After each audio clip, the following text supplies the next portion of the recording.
कर्मण्येवाधिकारस्ते मां फलेषु कदाचन। श्री रामकृष्ण कहते हैं कर्म निष्काम करना चाहिए। ईश्वर चंद्र विद्यासागर जो कर्म करता है वे अच्छे हैं, वह निष्काम कर्म करने की चेष्टा करता है। मणि कहते हैं जी हां। अच्छा, जहां कर्म है वहां क्या ईश्वर मिलते हैं? राम और काम क्या एक ही साथ रहते हैं? हिंदी में मैंने पढ़ा है कि जहां काम तह राम नहीं, जहां राम नहीं तह काम। श्री राम कृष्ण कहते हैं कर्म सभी करते हैं, उनका नाम लेना भी कर्म है, सांस लेना और छोड़ना भी कर्म है। क्या मजाल है कि कोई कर्म छोड़ दे। इसलिए कर्म करना चाहिए, किंतु फल को ईश्वर को समर्पित कर देना चाहिए। मणि कहते हैं तो क्या ऐसी चेष्टा की जा सकती है कि जिससे अधिक धन मिले? श्री राम कृष्ण कहते हैं हां, की जा सकती है, किंतु यदि विद्या का परिवार हो तो अधिक धन कमाने का प्रयत्न करो, परंतु सदुपाय से। उद्देश्य उपार्जन नहीं, ईश्वर की सेवा है। धन से यदि ईश्वर की सेवा होती है तो उस धन में कोई दोष नहीं है। मणि कहते हैं घर वालों के प्रति कर्तव्य कब तक रहता है? श्री रामकृष्ण कहते हैं उन्हें भोजन वस्त्र का अभाव न हो। संतान जब स्वयं समर्थ होगी तब भार ग्रहण की आवश्यकता नहीं। चिड़ियों के बच्चे जब खुद चुगने लगते हैं तब मां के पास यदि खाने के लिए आते हैं तो मां चोंच मारती है। मणि पूछते हैं कर्म कब तक करना होगा? श्री रामकृष्ण कहते हैं फल होने पर फूल नहीं रह जाता। ईश्वर लाभ हो जाने से कर्म नहीं करना पड़ता, मन भी नहीं लगता। ज्यादा शराब पी लेने से मतवाला होश नहीं संभाल सकता, 2 अन्य भर पीने से कामकाज कर सकता है। ईश्वर की ओर जितना ही बढ़ोगे उतना ही वे कर्म घटाते रहेंगे। डरो मत। गृहस्थ की बहू के जब लड़का होने वाला होता है तब उसकी सास धीरे धीरे काम घटाती जाती है। 10वें महीने में काम छूने तक नहीं देती। लड़का होने पर वह उसी को लिए रहती है। जो कुछ कर्म है जहां वे समाप्त हो गए कि चिंता दूर हो गई।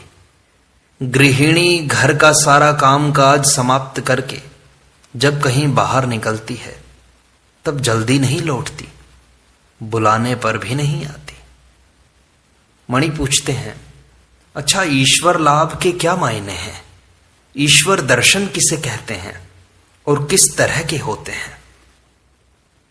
श्री राम कृष्ण कहते हैं वैष्णव कहते हैं कि ईश्वर मार्ग के पथिक 4 प्रकार के होते हैं, प्रवर्तक, साधक, सिद्ध और सिद्धों में सिद्ध। जो पहले ही पहल मार्ग पर आया है वह प्रवर्तक है। जो भजन पूजन जप ध्यान नाम गुण कीर्तन आदि करता है वह साधक है। जिसे ईश्वर के अस्तित्व का अनुभव मात्र हुआ है वह सिद्ध है। उसकी वेदांत में एक उपमा है, वह यह कि अंधेरे घर में बाबूजी सो रहे हैं, कोई टटोलकर उन्हें खोज रहा है। कोच पर हाथ जाता है तो वह मन ही मन कह उठता है यह नहीं है।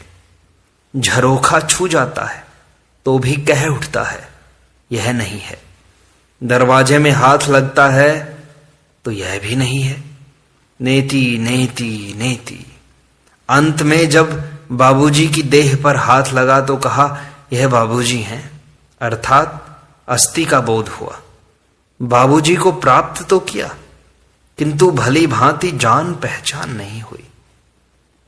एक दर्जे के और लोग हैं जो सिद्धों में सिद्ध कहलाते हैं।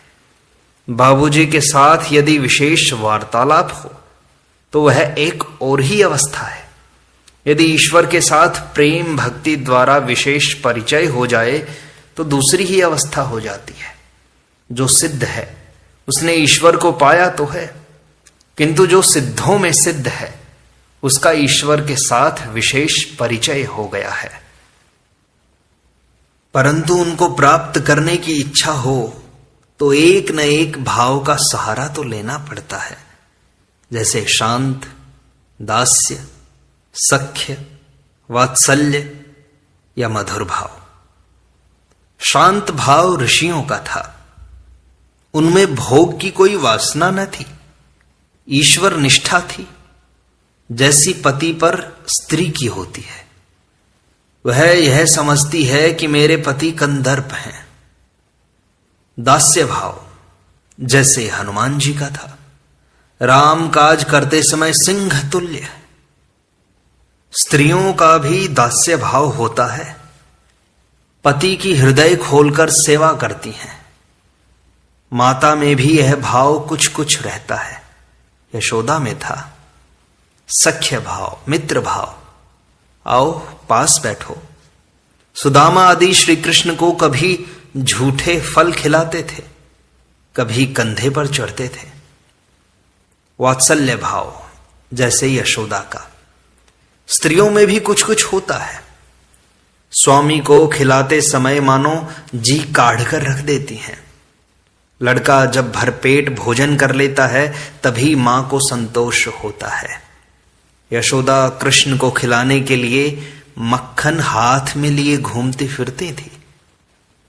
मधुर भाव जैसे श्री राधिका का। स्त्रियों का भी मधुर भाव है। इस भाव में शांत, दास्य, सख्य, वात्सल्य सब भाव हैं। मणि पूछते हैं, क्या ईश्वर के दर्शन इन्हीं नेत्रों से होते हैं? श्री रामकृष्ण कहते हैं, चर्म चक्षु से उन्हें कोई नहीं देख सकता। साधना करते करते शरीर प्रेम का हो जाता है, आंखें प्रेम की, कान प्रेम के। उन्हीं आंखों से वे दिखाई पड़ते हैं, उन्हीं कानों से उनकी वाणी सुन पड़ती है, और प्रेम का लिंग और योनि भी होती है। यह सुनकर मणि खिलखिलाकर हंस पड़े। श्री रामकृष्ण जरा भी नाराज न होकर फिर कहने लगे, इस प्रेम के शरीर में आत्मा के साथ रमण होता है। मणि फिर गंभीर हो गए। श्री रामकृष्ण कहते हैं, ईश्वर को बिना खूब प्यार किए दर्शन नहीं होते। खूब प्यार करने से चारों ओर ईश्वर ही ईश्वर दिखाई देते हैं। जिसे पीलिया हो जाता है उसे चारों ओर पीला ही पीला दिखाई पड़ता है। तब मैं वही हूं यह बोध भी हो जाता है। मतवाले का नशा जब खूब चढ़ जाता है तब वह कहता है, मैं ही काली हूं। गोपियां प्रेमोन्मत्त होकर कहने लगी, मैं ही कृष्ण हूं। दिन रात उन्हीं की चिंता करने से चारों ओर वे ही दिखाई देते हैं। जैसे थोड़ी देर दीप शिखा की ओर ताकते रहो तो फिर चारों ओर सब कुछ शिखामय ही दिखाई देता है। मणि सोचते हैं कि वह शिखा तो सत्य शिखा है नहीं। अंतर्यामी श्री रामकृष्ण कहने लगे, चैतन्य की चिंता करने से कोई अचेत नहीं हो जाता। शिवनाथ ने कहा था, ईश्वर की बार बार चिंता करने से लोग पागल हो जाते हैं। मैंने उससे कहा, चैतन्य की चिंता करने से क्या कभी कोई चैतन्यहीन होता है? मणि कहते हैं, जी समझ गया। यह तो किसी अनित्य विषय की चिंता है नहीं। जो नित्य और चेतन है उनमें मन लगाने से मनुष्य अचेतन क्यों होने लगा? श्री राम कृष्ण प्रसन्न होकर कहते हैं, यह उनकी कृपा है।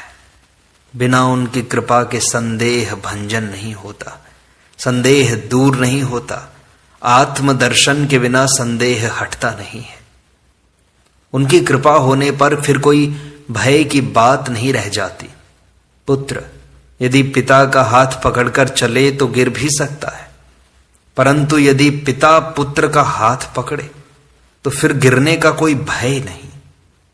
वे यदि कृपा करके संशय दूर कर दें और दर्शन दें तो फिर कोई दुखी नहीं। परंतु उन्हें पाने के लिए खूब व्याकुल होकर पुकारना चाहिए, साधना करनी चाहिए, तब उनकी कृपा होती है। पुत्र को दौड़ते हाँफते देखकर माता को दया आ जाती है। मां छिपी थी, सामने प्रकट हो जाती है। मणि सोच रहे हैं, ईश्वर इतनी दौड़ धूप क्यों कराते हैं? श्री राम कृष्ण तुरंत कहने लगे, उनकी इच्छा कि कुछ देर दौड़ धूप हो तो आनंद मिले। लीला से उन्होंने इस संसार की रचना की है, इसी का नाम महामाया है। अतएव उस शक्ति रूपिणी महामाया की शरण लेनी पड़ती है। माया के पाशों ने बांध लिया है, फांस काटने पर ईश्वर के दर्शन हो सकते हैं। कोई ईश्वर की कृपा प्राप्त करना चाहे तो उसे पहले आद्या शक्ति रूपिणी महामाया को प्रसन्न करना चाहिए। वे संसार को मुग्ध करके सृष्टि, स्थिति और प्रलय कर रही हैं। उन्होंने सबको अज्ञानी बना डाला है। वे जब द्वार से हट जाएंगी तभी जीव भीतर जा सकता है। बाहर पड़े रहने से केवल बाहरी वस्तुएं देखने को मिलती हैं, नित्य सच्चिदानंद पुरुष नहीं मिलते। इसलिए पुराणों में है, सप्तशती में मधु कैटभ का वध करते समय ब्रह्मादि देवता महामाया की स्तुति कर रहे हैं। संसार का मूल आधार शक्ति ही है। उस आद्या शक्ति के भीतर विद्या और अविद्या दोनों हैं। अविद्या मोह मुग्ध करती है। अविद्या वह है जिससे कामिनी और कांचन उत्पन्न हुए हैं, वह मुग्ध करती है। और विद्या वह है जिससे भक्ति, दया, ज्ञान और प्रेम की उत्पत्ति हुई है, वह ईश्वर मार्ग पर ले जाती है। उस अविद्या को प्रसन्न करना होगा, इसीलिए शक्ति की पूजा पद्धति हुई। उन्हें प्रसन्न करने के लिए नाना भावों से पूजन किया जाता है, जैसे दासी भाव, वीर भाव, संतान भाव। वीर भाव अर्थात उन्हें रमण द्वारा प्रसन्न करना। शक्ति साधना सब बड़ी विकट साधनाएं थी, दिल लगी नहीं। मैं मां के दासी भाव से और सखी भाव से 2 वर्ष तक रहा, परंतु मेरा संतान भाव है। लड़कियां शक्ति की एक मूर्ति हैं। पश्चिम में विवाह के समय वर के हाथ में छुरी रहती है, बंगाल में सरोता, अर्थात उस शक्ति रूपिणी कन्या की सहायता से वर माया पाश काट सकेगा। यह वीर भाव है। मैंने वीर भाव से पूजा नहीं की, मेरा तो संतान भाव था। कन्या शक्ति स्वरूपा है। विवाह के समय तुमने नहीं देखा, वर अहमक की तरह पीछे बैठा रहता है, परंतु कन्या निश्शंक रहती है। ईश्वर लाभ करने पर उनके बाहरी ऐश्वर्य, संसार के ऐश्वर्य को भक्त भूल जाता है। उन्हें देखने से उनके ऐश्वर्य की बात याद नहीं आती। दर्शनानंद में मग्न हो जाने पर भक्त का हिसाब किताब नहीं रह जाता। नरेंद्र को देखने पर तेरा नाम क्या है, तेरा घर कहाँ है, यह कुछ पूछने की जरूरत नहीं रहती। पूछने का अवसर ही कहाँ है। हनुमान से किसी ने पूछा आज कौन सी तिथि है। हनुमान ने कहा, भाई मैं दिन, तिथि, नक्षत्र कुछ नहीं जानता, मैं केवल श्री राम का स्मरण किया करता हूं। अब परिच्छेद 10 का आरंभ करते हैं। दक्षिणेश्वर में अंतरंग भक्तों के साथ श्री राम कृष्ण। श्री राम कृष्ण की प्रथम प्रेमोन्माद अवस्था। आज श्री राम कृष्ण बड़े आनंद में हैं। दक्षिणेश्वर काली मंदिर में नरेंद्र आए हैं और भी कुछ अंतरंग भक्त हैं। नरेंद्र ने यहां आकर स्नान किया, प्रसाद पाया।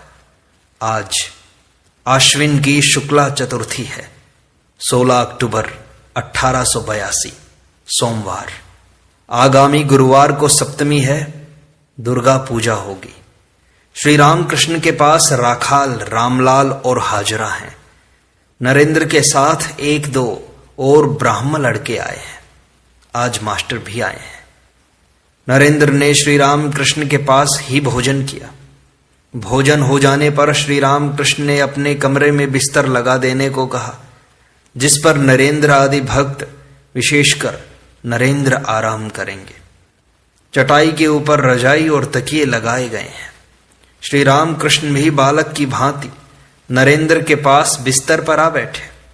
भक्तों से, विशेषकर नरेंद्र से, और उन्हीं की ओर मुंह करके हंसते हुए बड़े आनंद से बातचीत कर रहे हैं। अपनी अवस्था और अपने चरित्र का बातों बातों में वर्णन कर रहे हैं। श्री रामकृष्ण कहते हैं, मेरी इस अवस्था के बाद मुझे केवल ईश्वरी बातें सुनने की व्याकुलता होती थी। भागवत, अध्यात्म, रामायण, महाभारत, कहाँ इनका पाठ हो रहा है, यही सब ढूंढता फिरता था। आर्यादह के कृष्ण किशोर के पास अध्यात्म रामायण सुनने जाया करता था। कृष्ण किशोर का कैसा विश्वास है। वह वृंदावन गया था। वहां एक दिन उसे प्यास लगी। कुएं के पास जाकर उसने देखा कि एक आदमी खड़ा है। पूछने पर उसने जवाब दिया, मैं नीच जाति का हूं और आप ब्राह्मण हैं, मैं कैसे आपको पानी पिला दूं। कृष्ण किशोर ने कहा, तू कह शिव, शिव शिव कहने से ही तू शुद्ध हो जाएगा। उसने शिव शिव कहकर पानी ऊपर निकाल लिया। वैसा निष्ठावान ब्राह्मण होकर भी उसने वही जल पिया। कैसा विश्वास है उसका। आर्यादह के घाट पर एक साधु आया था। हमने सोचा कि एक दिन देखने जाएंगे। काली मंदिर में मैंने हलधारी से कहा, कृष्ण किशोर और हम साधु दर्शन को जाएंगे, तुम चलोगे? हलधारी ने कहा, एक मिट्टी का पिंजरा देखने जाने से क्या होगा। हलधारी गीता और वेदांत पढ़ता था ना, इसी से उसने साधु शरीर को मिट्टी का पिंजरा बता दिया। मैंने जाकर कृष्ण किशोर से वह बात कही तो वह बड़े क्रोध में आ गया। उसने कहा, क्या हलधारी ने ऐसी बात कर दी? जो ईश्वर चिंतन करता है, राम चिंतन करता है और जिसने उसी उद्देश्य से सर्व त्याग किया है, क्या उसका शरीर मिट्टी का पिंजरा ठहरा? हलधारी नहीं जानता था कि भक्त का शरीर चिन्मय होता है। उसे इतना क्रोध आ गया था कि काली मंदिर में फूल तोड़ने आया करता था, पर हलधारी से भेंट होने पर मुंह फेर लेता था, उससे बोलता तक न था। उसने मुझसे कहा था कि तुमने जनेऊ क्यों फेंक दिया। जब मेरी यह अवस्था हुई तब आश्विन की आंधी की तरह एक भाव आकर वह सब कुछ न जाने कहां उड़ा ले गया, कुछ पता ही नहीं चला।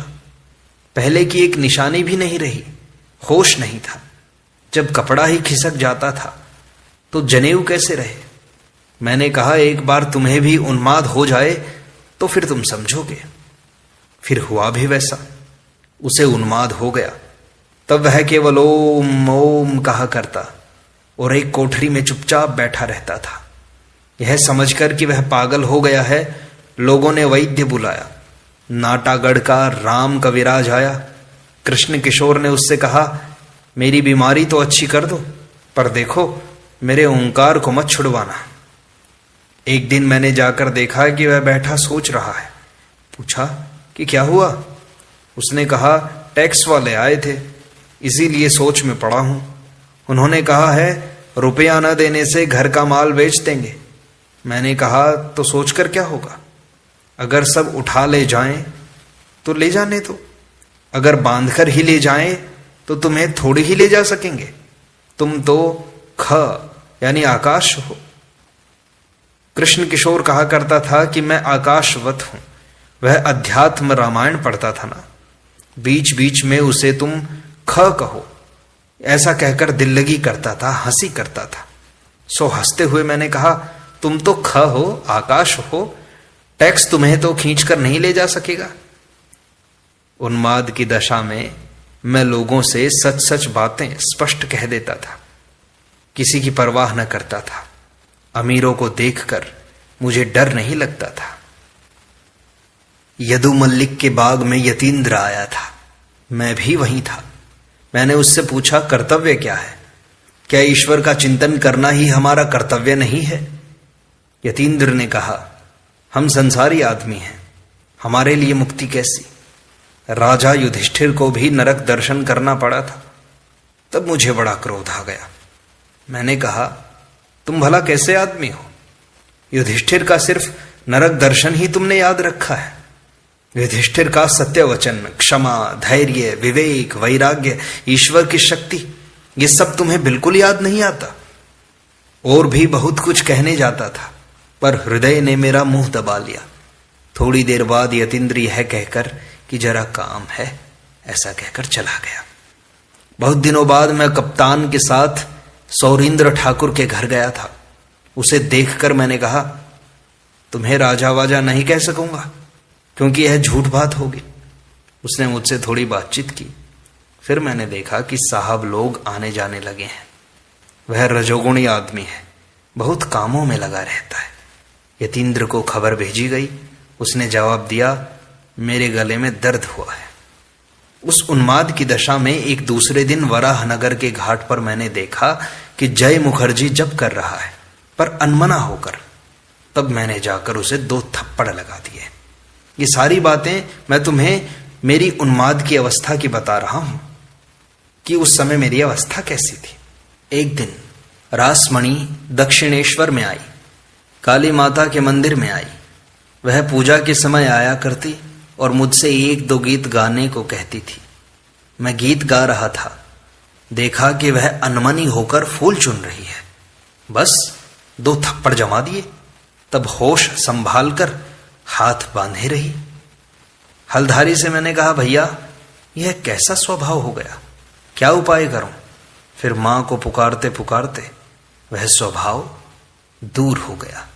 उन्माद की अवस्था छंट गई। इस प्रकार सत्संग का यह भाग यहीं संपूर्णता को प्राप्त होता है। शेष अगले अंक में।